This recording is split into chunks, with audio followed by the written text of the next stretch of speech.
Number one Kenya mzima, East Africa, mambo ni hapa, kila kitu ni tamu tamu zaidi. With Lilian Jairo, that is Lilian Jairo.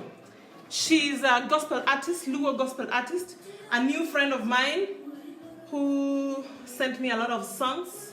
Please find her on YouTube and support her. Those who don't speak Luo, please come back in like 30 minutes or in 1 hour.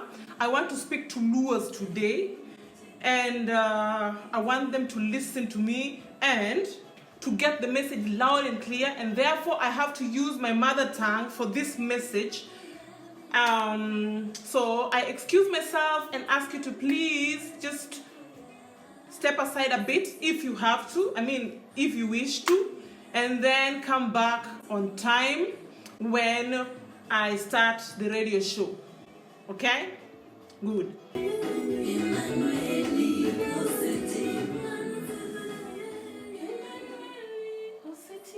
You guys, let me come and finish up this job. This is not for you today if you don't understand Luo. This is not for you, please. Yeah, continue working. I know you're in the office now or somewhere hustling. Please continue. Or you just watch. But I am talking to Luo musicians today. Okay? I love you guys so much. But you know I'm a Luo. And in all languages and tribes and wherever, people also speak their mother tongues and their languages. So let me speak in Luo today. Nyakwaramogi ajuang kumora mora mainena katai winja. Katai gomba ma en nyakalondo ma oidho ndege ma iluongo ni Proud Chocolate Radio mar Nyang'ia cha kaachiel gi Pa Pauline wan e dala mar Hamburg kata jomoko wacho ni Hamburg, Germany. Omiyo kawuono adwa mondo awuogi gi jothum mawa mag dholuo, jo Hangla, jo Benga, jo Rumba kaachiel gi mamoko maparo ni ote ni donjonegi. Jok makia wadonjo e decade manyien iluongo ni 2020. Gana piera reyo kod prariyo. Koro adwaro ni mondo wadonjie ka ok wandika gik moko e ong'we yamo ovyo ni resolution to ok walu. Adwaro ni mondo resolution mwasiko wagogo koko mondo wating gi duto, mondo wati kodgi maber higa mabiro gi decade mabiro. Jothum, aloso kodu kawuono, ang'enu bro ayany bang'iyo go, nachako godo higa ni to bende ayie tieko godo. Ayany ok mona dak, ok mona bedo Nyang'ia cha, ok mona bedo gi radio kama nyakalondo makende machalo mar jomoko muneno go te, nyakalondo muwinjo piny ngima ok omona. Omiyo ayany en mana gima tiega kendo miya bedo matek kendo pile ka pile. Ayany bende koyanyi kata kiyanya tiparo wacho ni ayany moyanya gono oyanya nikech ang'o en ang'o matimo marach momiyo oyanya. Aiti iyuak matin kasi duogo tiparo wacho ni walos kama ayanyo wuokie mondo ane kaka onyalo bedo positive to my own self. Omiyo ana yenje museyanyago duto, theories musewacho kuoma duto, feelings musebedo go kuoma duto, imaginations musebedo go koda duto te. An mago gik matiyo godo to konya dongra. Omiyo gima bro wacho nikech asetionu matek ahinya. Ane nya diaspora mano kuongo keto thumbe mar joluo eng'we yamo ka live. Okawuoye ngolo mamoko, awacho Hangla. Ng'ama nokuongo keto nugini wang buka ong'we yamo maler e wach mar promotion mondo uidhi e ndege ubilo ka koni en atiri Nyang'ia mano to bendo pingi. Omiyo an kaka Luo Music Ambassador abiro kaendi mondo akonyu e yo mar paro, e yo mar loko pachu. Thumbe mawa mag Luo gin thumbe mabeyo, but afuenya adiera ni productions mabiro sani gin productions ma very boring. Albumbe maluar sani mi oro nuwa mondo wakonye promotion gin albumbe ma very boring. Gimomiyo gin boring en nikech thum tune mar ena machacha. Ing'eni kichako gi thum manyien ka korki ichako gi album manyien. Ka in jathum makoko donjo pap to thumbi mit siwuoya mit nikech sit mopedhie thum en sit ma new, sit ma buogo remo. To ka bang' golo album ariyo kata achiel moro, ichaki duogo kendo gi weche mang'eny inuoyo kendo the same seat. inindo gi nyako e sit achiel didi jowa dong nyako bro ol kata onyuogo bro kayo.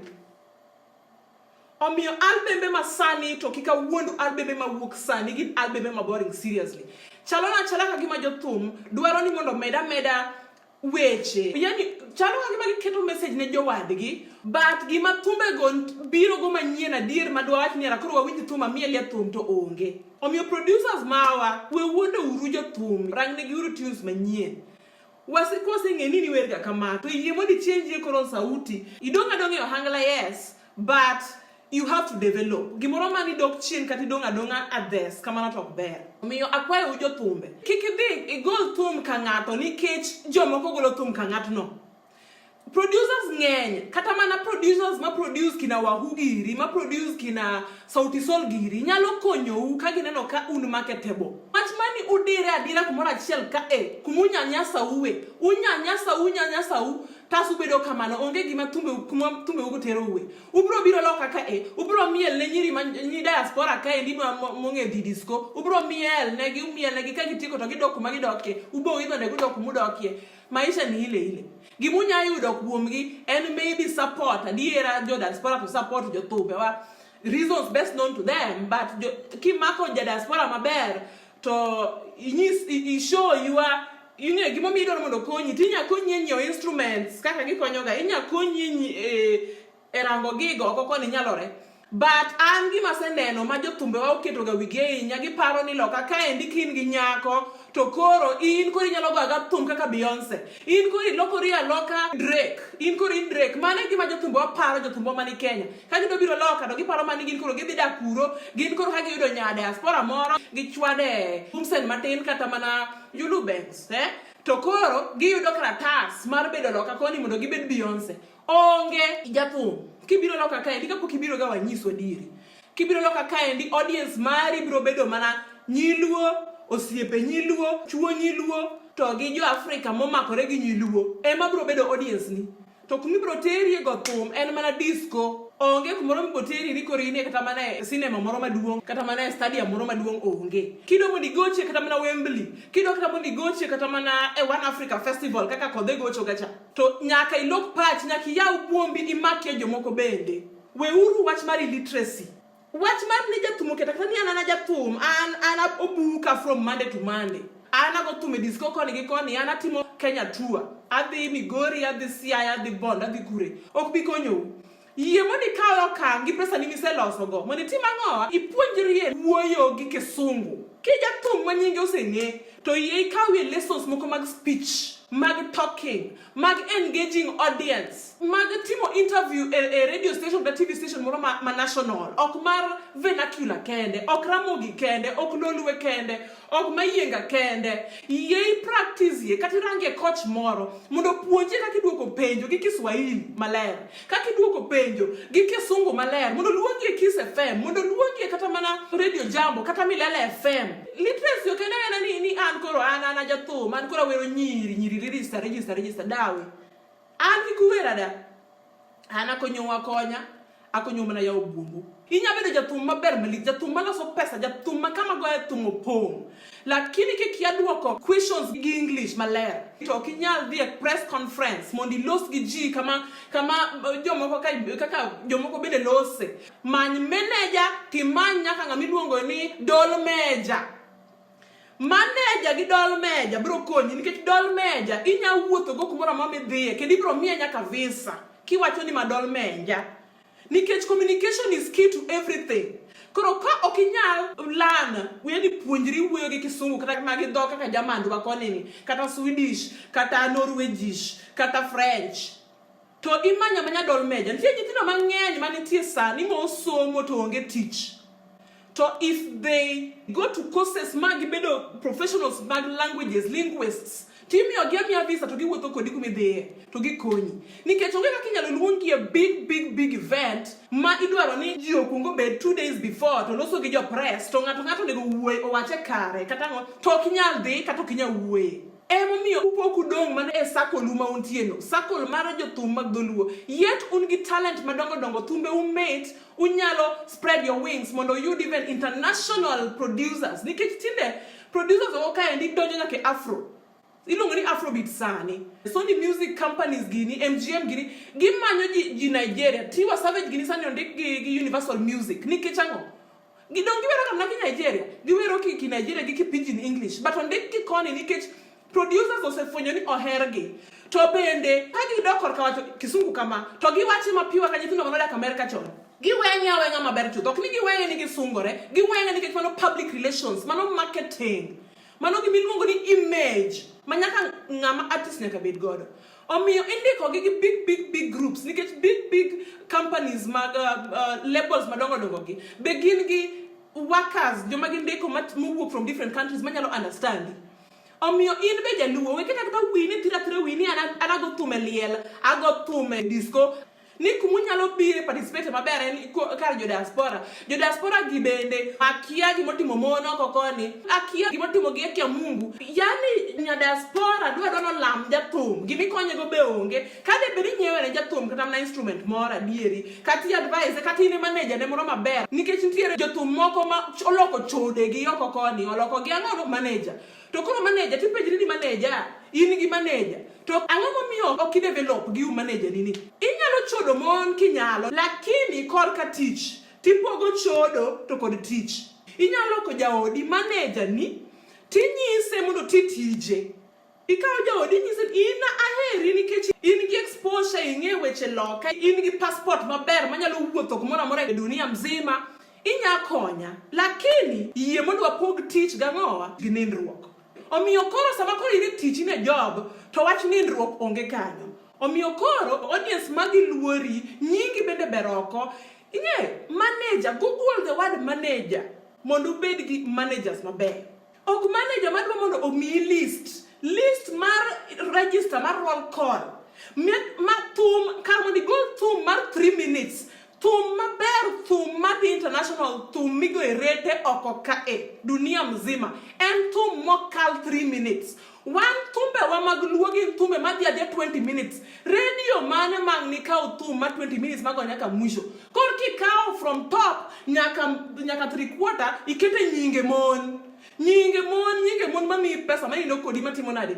Message mari ma thum kae donjo kure. Donjo mana piny koni. To piny koni ka radio presenter ol to se ngado thum ediere. Message ok donjo. Nyinge to ber support ber nikech mano to luo music. Lakini wadhi educate manyien.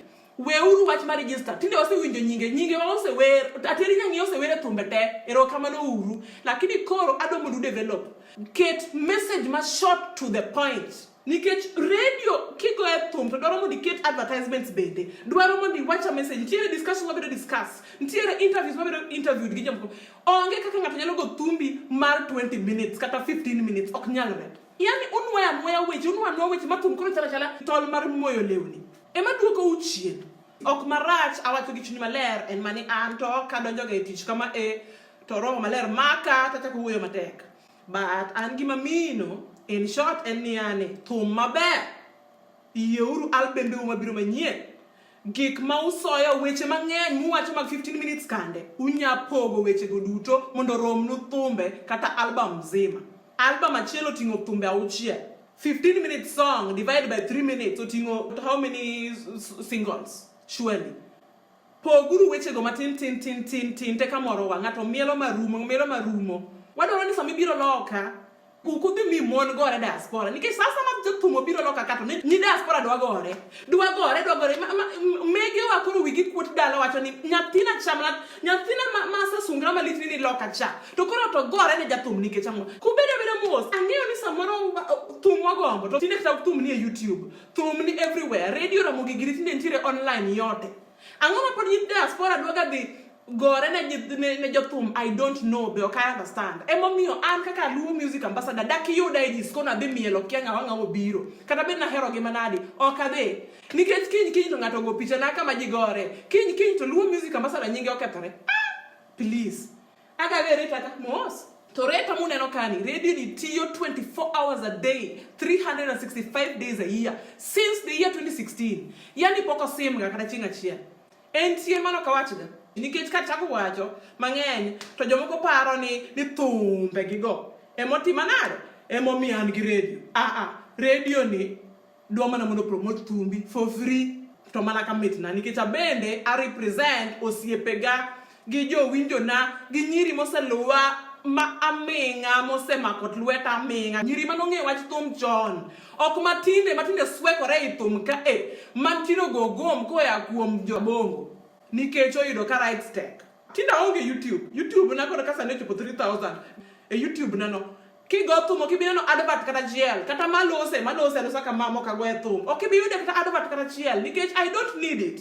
Koro nyisa ni thum kano osenyisu ni thumbe magoyo YouTube na ema miyo un broke. Tinde moka gogi higa orumo chakre April mane YouTube na walal nyaka sani. Ang'o moweya ka?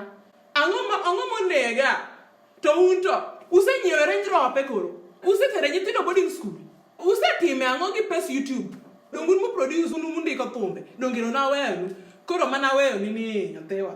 Osekonyi gang'o? Gima to macho kan weche mang'eny mag dhok mag nyiego mag thuruok. Jothumbe wa mang'eny gi nyathupe githupo ng'ato ibiro go thum loka to tiji en thuo nyawadu gi nyawadu miwuotho gi idho ng'adege ni kendo jia chako thuo gi ng'amo kelo kugonganisha vicho kar mondo uherre mondo tim thum kamoro achiel mondo dog gi Yesu mondo dhi ubed osiepe kendo thuruguro en mana kugonganisha vicho jibiro kae ka gin osiepene ng'ato ok nene nyawadgi roho maler oluongo mondo bi go thum ji adek kata ji ang'wen ng'ato kato kuomu oluongo bi go thum gi nya diaspora kata wuod diaspora nikech oneno kind special inyalo attract ne business yani odhi out of her way mo ong'ado ni ndege mo dhi orango ni invitation matek rango malich mo chulo ni ndege no mo bio manyo ni hotel lo ka idonje nindie mo timo ni everything jomoko bi nyaka limousine kichopo to jomiwuotho gogi kendo chako go ng'ani luongo manager ni kata mana ng'ama loso mulo iso ni ng'ani rach kama kikichak iluonge kama tipani koro mano bro be blessings ketho nying nyawadu kata ketho ne nyawadu business kata go simo dala kinyiso chi ng'ato ni ing'eyo chuori manyo wuotho go ni eno ninda gi mon chuori mano nindo wan kod stage ka enito sani o disappear olal gi nya diaspora more bungu oidho go dhi go England ok bi konyi to bende mabede jok ma yiero tich thum mit lakini kin talented maber to bende samoro yiero tich inyalo decide ni music writer tiuso indiko thumbe tiuso ne jothum nitie joma ng'eny ma talented lakini gikia ndika ng'owa thum you can write and sell to kain a producer maber malongo matek bende piny los empire in kendi bedo kibinyalo nikech onge aja maluongo Proud Chocolate Radio to Proud Chocolate Radio chalo odo chungulo samoro berie yawo Proud Chocolate Radio no koduong kamano ka nyinge duong to koro mondo amakra gi jomoko aus shares losi ni diaspora ma jo pesa go kata chuo diaspora ma jo pesa ang'is gi ni yawo ok unyiewie shares ka mondo expand gini waloke gi maduong nikech nyinge duong nikech wan joma ber mondo wa train ye jomoko bende people can fund you iluongo ni group funding mago timore kwani startups funding gin ga magango don't such things jibet piny to jigolo pesa matin to ng'ato nge shares to jidika lawyer to ng'ama wuon go to kawo shares mang'eny to waloso empire waloso gima duong to wa produce kata ma wahu girikande so utisol girikande yani you know what I mean when I say that wanyalo loso wasafi moro maduong molo kata wasafi cha but in ng'ana chiel ni ng'ato ko biro produce iri to kendo koro koni koko chulo to ing'ato thumbe nusi golo tune achiel imuono ne jathum machielo man gi pesa thum ko wuok album wuok jathum gore ni macha ne tunda to ma bede tune ok nyama ni tune nikech obero chulo tune na kama to tune ni to bede ne poko wuok lakini ne computer jigore jothumbe kata bich kata uchiel nigi the same tune yani ena macha chapat mo pedore pancha 24 hours ahero jothumbe one day. Lakini nti album moro ma latest manja temo goyo ka mana do promote gi hat na te otama mielo ani ngena jamiel ayero ka go thum kata go na clip ma 15 seconds tam miele matin to ma album ma atu nyaka ne liel yani ana ne liel yani akuya toke en song to song akuya onge moro ma miya joviality moro wedding to mitne wedding kama wedding to tinde ongeyo ndiko wedding to ber but it's not nice. Koro miyo kwa gogi kinyo sama Lilian Jairo nyako manchi ko chako wero gospel ni moro na thumbe ni kinyo thumbe ere ng'ama chelo iyo joka done yani Iwinjo koyo lal, iwinjo ka thum mit, to be ning'eyo ang'ani ma en gi signature ne, but thum ka thum nigi different tune gi different wording, to they are very short. Magi jok minyalo promote. Lakini kilo produce thumbe migo e liel ka ji budho liel, to bendi wacho ni album bani en marango en mar liete. Kata mar night shift, mar sama jora mogiloro studio, gotieno koro makoro ji dhi nindo, kata ng'ama ni studio mogik cha, matiyo from maybe midnight up to 5 cha all. Odo mondo onindi kata mediero e studio kanyo. To to yuak kasto ong'e ni oketo gino for maybe 10 minutes kata 15 minutes. Kotieko to diere kanyo okete ang'o? Okete advertisements monego bed okete, kasto kendo dog oketo. Ng'eyo gima wacho? Koro ing'e ni iwuoro ga to thumbe ka ok e radio nang'o to thumbe ni chagolo. Thumbe gigogo kaka ji nindo nikech mane sama ginyalo yuakie. Sama main time, prime time kaka sani ma ji winjo radio sa jam, ji nie jam, ji travel di Christmas. Ok nyago gi nikech da too long to thumbe to ng'eny mamit. E gima temo wacho kama. Koro beduru jok ma winjo wach yawa thumbe 2020 albums mabiro 2020 kikadho 5 minutes kabeto 3 minutes afadhali lost not album 100 lakini album ka album nigi thumbe ma short ma ng'ato mielo to the point madhi viral. To bende subjects mag niko thumbe tinde ng'eny. Ranguru gik matimre current affairs gi short and to the point. Kidwaro go thum ma dark to bed thum ma heavy gi message thum ma lo watch a story kaka ne Kabasele giri wer chon, kaka ne Juma Toto giri wer chon, kaka ne bana Kadori giri wer chon, kaka ne Jack Nyadundo giri wer chon, kaka ne Catch Big giri gi ng'e kaka ne giwer chon gi bet piny gi watch a story. Ong'iyo kaka men gi ka chalo kaka koden kaka men gi ti mos yani ndalo lokore from nyako mane silili ma jaber chaka orango album mar men gi kaso oketo topic ma song to wero ni mama nyagi nera ne kaka ni lando jaber wanuno heri igo stoch meru nyaka mwisho ng'ato ko winjo to winjo ka related to that story nikech men gi ne lando kamano tindira te min gi ne round tindo dhero kata min gi ne dhero tinde chwe mago stories ma ng'ato paro ori manye kata girlfriend ni moro mi hera dier nyako mani here school cha mane miyo idhiya hey wecha impare maber kaka no chalo gik mano timo timbege tindiko nwa story maber story makwago thum kata en long to awinjo ka related to the story ok moko makoni this that imanya ki feel song kinja thum ber bedo kiwinje nyaka thumbe osiepe gube yani jo thum wadu ok ni kiwinjo thum nyawadu to kori promote dawe winje thum nyawadu winje ka gidwa wache mari ni no osewacho kose gik mantie thumbi ni bentiere mare kose mondo ubed diverse. Kapo nitiere gimoro ma iwinjo thumbe ma nonego beno wacho but ok owache kaka dwarore to inyalo repeat the same thing in your clear words tok moro ma wino kidwa winjo thum nyawadu ng'ato golo album to pok iwinjo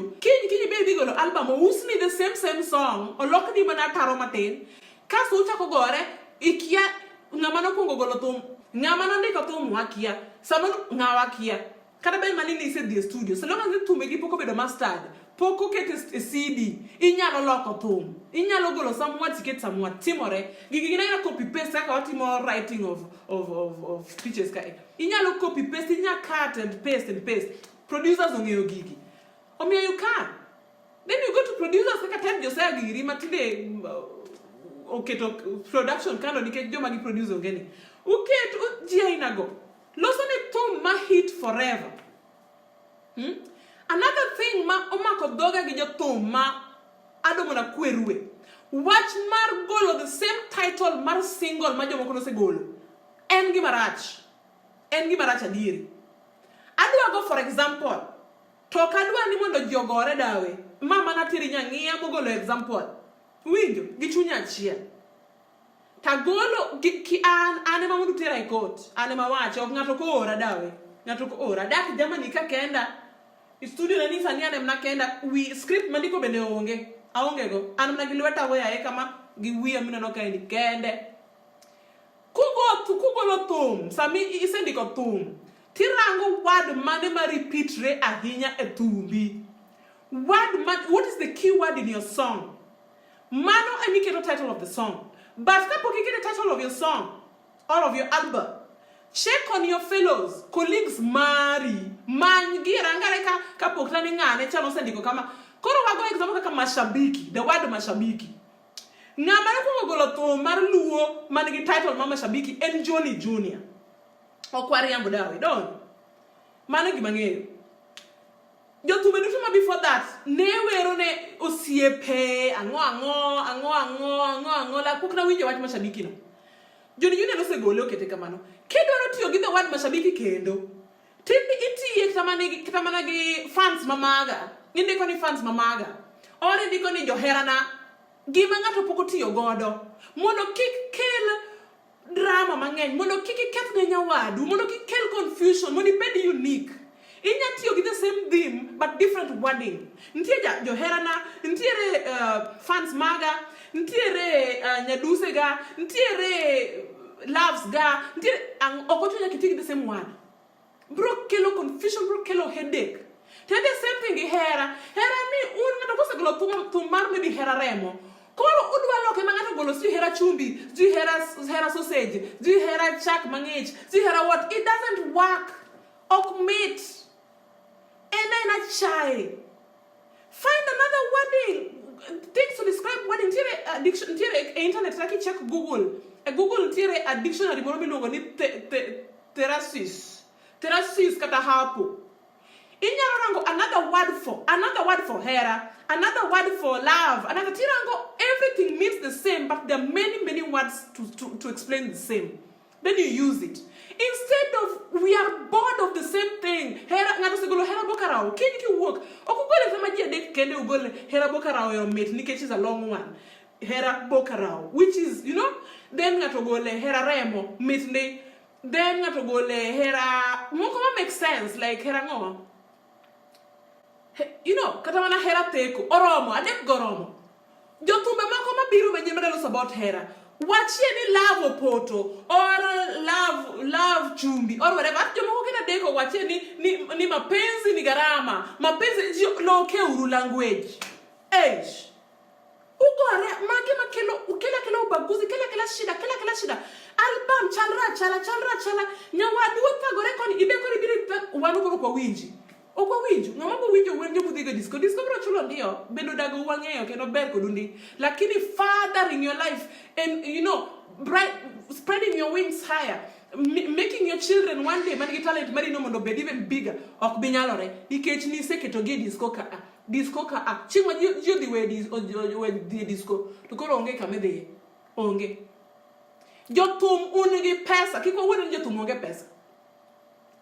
Bede jomoko meno akawacho oko kae ni jothum ok chul maber. It is your own problem. Nikech sama igo contract moluongi contract go bedi yudo mana kitimo gik mawacho digo. Mondo yud level mar contract bigombo no. Nyaki take these things mawacho into consideration. Mano number 1. Secondly, come me an opportunity to go for a gig. Nyaki handle maber. Talking no kama no teri kumateri, okunya chulo nyitindi fees, okunya timo all your expenses. Tiweri go, okochuno no mondo maintain your level. Okochuno mondo kiki kari mar maybe a bigger gig somewhere. Thirdly, beduru gi manager. Ok ni jathum in idwa bedo gi mora mora. In jathum, in jandiko, in jachiemo, in javisa, in janindruok, in gimora mora. Miye jomoko bende tich kata mana rabuon ko ginene rabuon ko pur ntie jopuro ntie jopitho ntie jodoyo ntie jo harvesters ntie transporters ntie joma kamitere chiro mi dhi ware jomoko be dhi waro rabuon dino dhi ware gidhi use chiche mopogore kigin joma dhi tedo rabuon dino consumers be dhi tede yore mopogore jomoko dhi bule jomoko dhi chwake jomoko dhi chiele. Ok ni in ngana cheli kisegolo thum to koro in matumbi mo kipata ni you should market it. Ngamo goe. That is how you can also develop. Kisegolo thum en majite. Omiyo in mena kitigi wika kiloso pesa gi tumbi ki in. So the main ways magloso thum okay YouTube. The main way magloso thum and the out for gigs like kunemi buko wego disco go events go. Time manya kilos deal maber mar pesa maber bidoro mondo chuli to pesa no bidaka chuli mana sama kapo ki deliver kada ku go half ichuli mondi ichuli news kas kitiko tichuli news or ichuli te kas bedi deliver deal mo kiriambi to uloso contract adir kaber to gi lawyer nitie nyalo goyi lawyer nyalo kama chung ni gi on credit to ka pesa biro maber inyanyiso lawyer ni lawyer anto akia bechi but angeni nga ber adomo ni konya koro watim ni ani walos program ma pesa mayudo you always take 10%. In every thum maloso kata mana album you always take 10% kaka chuli to ini chung na gik mamoko your business will be fine to unun jathum ionge kata mana lawyer ionge kata mana gine agent ionge kata mana publicist ionge kata mana yani in ngata cheli ijawuoro mai paro ni gibro mai paro ni amara kenda and everything atomami alumula kende maybe in chiega or whatever kende omera you're a product. Once you become known, you're a product, and a product has agents, a product has sellers, a product has publicists, a product has manager, a product has all these things. Only that way you can grow to be big. Yes, my bro. Iluongo ni specialization and division of labor. Yes, yawa jaluo jeuri. Mano okil maloka Dennis Ochieng. Erokamano baba. Puonj omera ki watch gini some comment. Some comments menu puonjru. Inya yudo kama lawyer ka endika ko kill Dennis nyalo konyoru. Uoro mang'eny nini parapani kamigole thumni. Yaw kuma gole thumni wamda worship Yesu Kristo wodi Nyasaye mja producer na niye Yesu na. Yesu na. Thumba nyaka ndike gimowacho. Kidhi produce song. Osiepenagi nyimine na. Kidhi produce song. In gi talent adir Nyasaye no miyi nyalo wer. Thumbe ni sendiko koro ndikni mamit maler. Duondi bende ler ise go exercise bernde. Ere kaka golo production, ti chulo pesa ni e production no. Ichule pesa ni gole cash ni kete. Investing ngato holi pesa chulo pesa mo los go album gi video. To podi we omondo producer, mondo ogine mondo nyisi what to write in your song. Koken your writer. Koken ngamo konyi ndiko that song. To onge kaka en gi write mora mar nyisi what to write in the song. Onge kaka en gi write mar nyisi list of mon mondo giluonge thum. Nikech you'll realize ni thumbi mate is as thumbi lokore bedo something else. Nikech list ma jo milunge e thumbi ni bendo you don't have anything to do with them. Ikiage kata. Iluongo teri nyangia pok ni otagi wangi kama. Mani nikech producer mari maybe en chot teri nyangia to koro oketo nyaka iluonge mondo teri omor. Iko konyi gango. Nikech nitie samoro radio presenters moko mag maybe lolwe kata ramogi kata mana kumudo tero gi mondo gogeno. Moko hero teri nyangia. Ka giwinjo nying teri nyangia thum ok gibigo thumbi.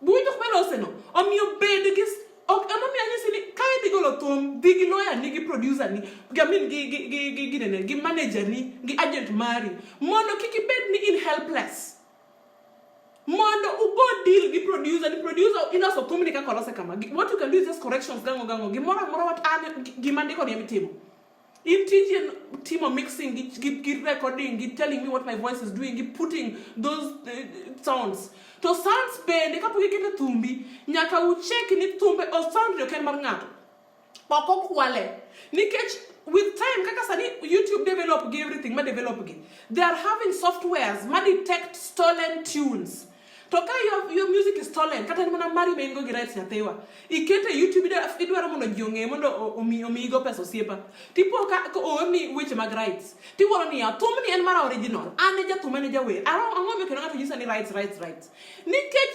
tune mono tire thumbi kanyo mok mari original ngato nokwalo to software detect e gima timre koro ni nyalo blame kata mana ngato no ni blame ji ngato dino na ngato heta ongiso jo YouTube mondo blocka dawe software mo blocki o blocki nikech you are so naive when producing in we ni paromani ada bedo ka ngane adwa bet ka Musa Jakadala adwa bet ka ngane owiyo ada bet ka okonyi mami okonyi nyaka ibed gi this team of people kata mnagi supporter ni your financial kata ma diaspora no obedo bedie nkech en finance ni mondo ji duto members of this song okine kendi jogi duto mo invest thumbi ni mondo bet team achiel mondo konyi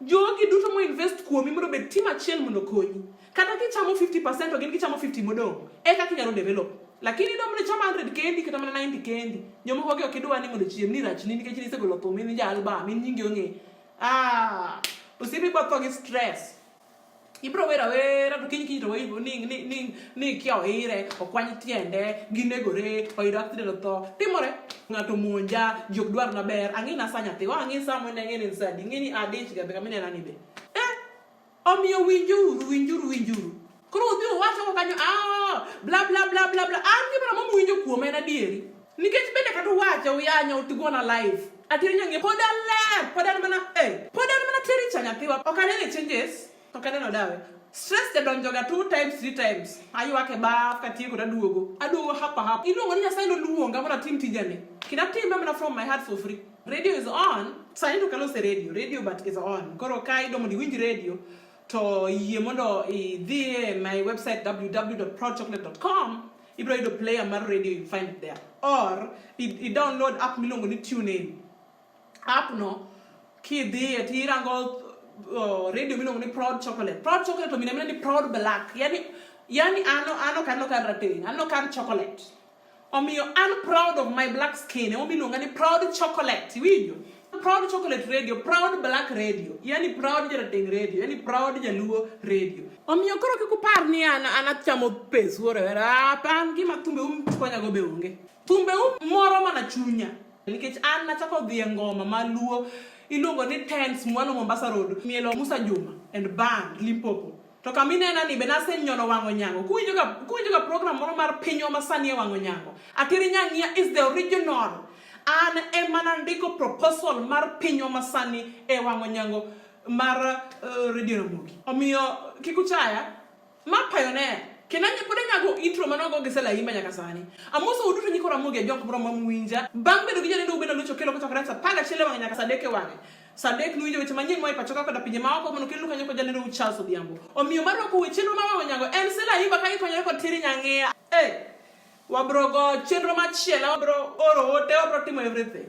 Nwalendo bwana omiyo I'm not new in this game. Omiyo kai in kore kanyo tiko form fokor kidonje thum iparo ni teri nyangia chan producer ni onyisi ni nyofi nyek pieko ikwanyo no nikech ateri odak no kamos kendo igni 15 fadhi kangi makasle tin be poda tin forever 21 don't joke kati lunga bana ni dayo to ngiri ka kichal.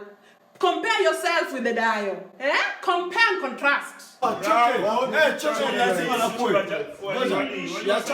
rather be Dio and I look like this than to be a girl and look like you. Kaka to be kwa sage. Nyaja punch. Nyarmada union. Nyaja lendo wa chunu kaka en. Tinga diri angi talanta.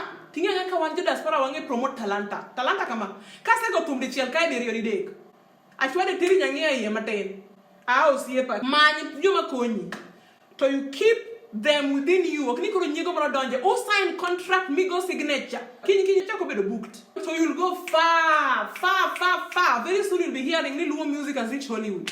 Because it can reach. Don't nyoro Koroga Festival kandi Koroga Festival Manu National Festival. Nya winjo ni Emma Jana Mudigo Chokuru. Amano se ya New York. The fact ni Gilungo Emma for the first time pure Luo musician. Yika Susan Owiyo gido Luo musicians. Makagi ni international superstars. Makagi mapumbe winjo giwa sungu. Rapasa gi Kamaka Dem Susan Owiyo Idi magojo wasunge mago aeu mago to England 24 hours ka age UN mago kikupie mrego mago jopok nyaido ka goche disco ni from Wednesday nyaka Sunday gin kigoche disco gi kauno gin Simigori kiny gin tiere Ndori orwecha gin tiere Sagama ok diyud gidawe nikech ne gisaloso level margi gin tumbe gi winjo mostly gi wasunge the stories Facebook mari stories idi emojis irangu muketi music then you type Susan Owiyo there you'll find her songs type Winyo there you'll find his songs to you type nyingi ibro you nyingi kanya die maneno ni levels and levels kido chope levels no nyakinge kari nkecho handler can also reach there Luo Rumba can also reach there actually Johnny Apano se be listed nige Johnny has good team behind him and diregi johera mag Johnny Junior ma international ma oya nyaka website ne Gima ponya ginyise mondo gitim en mana ni mondo the songs madi international nyaka be reduced in size. But when we were events to sawa, lakini madi international nyaka be short. But nyaka ubed gi team maber chuth. Mu winj watch kin gi talanta, you believe in yourself and then you get help. Are just born to invest. They have so much money. They increase their money and their riches and their businesses by investing in other people. That is their business. So ginyalo keto kama million perario e thumbi or in your image or in your lifestyle. Also, kagi tiyo kodi maber, to from you they get back their money. Also business need to build also business. Also empire to build also empire. There is something like that in this world. Investors, they're just invest. They sell also pesa. Again, sandi kuro give medo mana give interests. Kata mana in as a person, kata mana teri nyangia kama anya usra. Kuro teri nyangia tuntie. To kuro proud chocolate ma an. Anya ateli ma kuro product. Tonga to nyewa. Kuro an I have right over me maybe 40%. Tontie ngato usip na moro ma engi o own proud chocolate ni nyako ni o own maybe 20%. Ngato bende own 15%. Yani that is business. E kaka jogi bedo ga madongo, jok mine no ko ka madongo gi. Mondo gidhi gi team gigs nyaka bed ni ji adimo decide sama ji apar. To in koro kini, oluongi e gig. To kaka tim arus, ida tim arus e gig mangato keti ngato seketa time nemo invest everything komi mo keli loka. Isalo ko kida timo ni ji arus. In sano ko kida kelo family arus. In sano koro manager kando. Ngato organize okito VVIP mo chul kata ma 5,000 kata ma 20,000 Kenyan shillings. In ko kiro kelo siepegi nikech in jatumo luongi ine guest of honor e thumka. Idwa keto ne nyawa do business ngamo luongi tich. Idwa luongo siepegi monde gi idwa kelo e VVIP ka mondo bed nono. Chul bende do mondo chuli. Idwa mondo chuli business ngato eri ketho jogi bende luongo. Ngato ko biro mosi kata na VVIP ka indi ikete obet. Ikete obet odonjo stage gi ten bob. Maro watu wa kawaida. To koro sani kuro bete VVIP ma jemoko chule 20,000. Ere ka kido mondo konyi. You have to just divide being a star with being a mother, or being a star with being a father, or being a star with being a boyfriend, or being, satich and satich. To unbende mondu wadu to mani Kenya wa. Kachuori en jathum. Iye mondo trust kor ka tich mondo kiki ketne tich. Lelo wa mang'eny lendo wa nyaketho. Kech ka ng'aneno kata ko moro mule kucho kata na miem na pesa matin mondo dire go kaka imiga jo thum pesa. To asebi, wacha kunishikia bwana. We makra gi chuora. Iketho ne. Koro in mo bedo broke. Jathum kani stage nyaka mule matin. Nyaka sone gi moro ka. Kata mana dansa moro ka in dansa maber madako kaka akoth moro cha. To nyaka sami miel nyaka wasoye gi moro buoy koni. Nyaka wanyumie pesa moro buoy ka. Nyaka mule areas makoni gi. Nyaka mule areas makanya. Nyaka mule that is show business. Okomuno ni koro ka nyumo kitamna $20 ka kitamna $100 nyumo ni long to kora dini ndo kodi. To in koro ki wuotho gi dako. To dako no katimo pesa tas kama. Kiny. Odwa ndo kode. Odwa timo nade.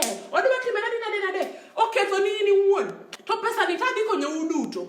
Be an artist. An artist is an artist. It's like another figure. When you're on stage, you are not you. You are an artist. You are somebody else. That's why you get names, a different name from what the name you have. When you're on the stage, you're another person. And that other person is a person of the public. The person on stage is owned by the public. Everybody can touch him or touch her on stage in front of everybody. When the show is done, I leave you go where you go, we say thank you, and everybody goes their way. Now you can go back to your wife or your husband or your boyfriend or your engagement or your wherever. And then you enjoy the money that you've collected here. Because an artist or even a waiter or anybody who is working with people, even a car wash person, cannot just live on the salary alone. You need that money, that extra money that the fans bring to you. And it's also a responsibility of the fans to encourage you with what you do by giving you, something to appreciate you. Because the money you earn as salary is money that is not only for you, it's for you and your team. 50-50. But this money you're getting, it's for you. That's for your sweat, for your performance, for your engagement. And that is the reason why I keep telling you Luo musicians, to learn how to engage with the audience. Because Luo is show my duong. Talking about in Korea chop a thumb. You chop a stage in Korea, microphone in Korea. You come on. You better come on. Can I say hello? How are you doing, guys? Okay, I say 1, 2, 3, and you do 1, 2, 3 again. That you can do what? Get to play back. Continue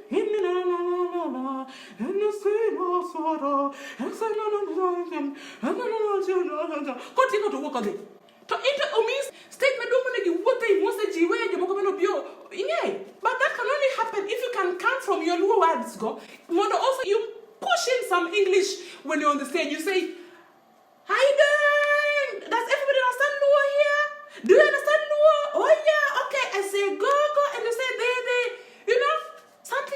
stuff, man. Engage your audience. Not disco style. When we go come disco ni kipasa ndio. Lakini if you want to be big, if you want to label yourself an artist, an international artist, if you want to go far, then you have to get your head out of the disco. Ya tumba ber manigi talanta, manigi team ne. Muki do team madung kamai. Ongis lawyer ne, kato ngis manager ne. Ni mondo contactor. Abro go tumbi for free. Abro dini live and jikonda kamiel for free. Ni can start the once, maler chut. Mago 15-second clip cha. To the WhatsApp groups, di round kama. To tumbi osa di on top. To mane kaka Luo Music Ambassador. Kuro jogo mo kwinja radio na obado.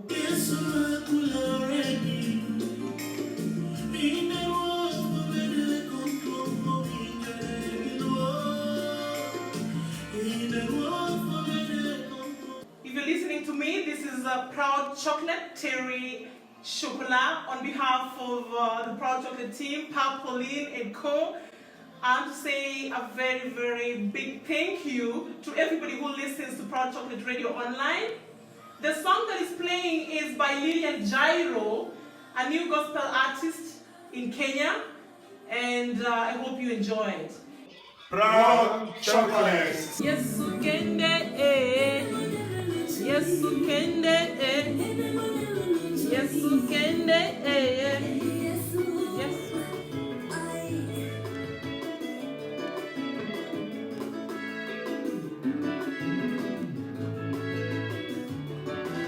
Oriti Uru Masani.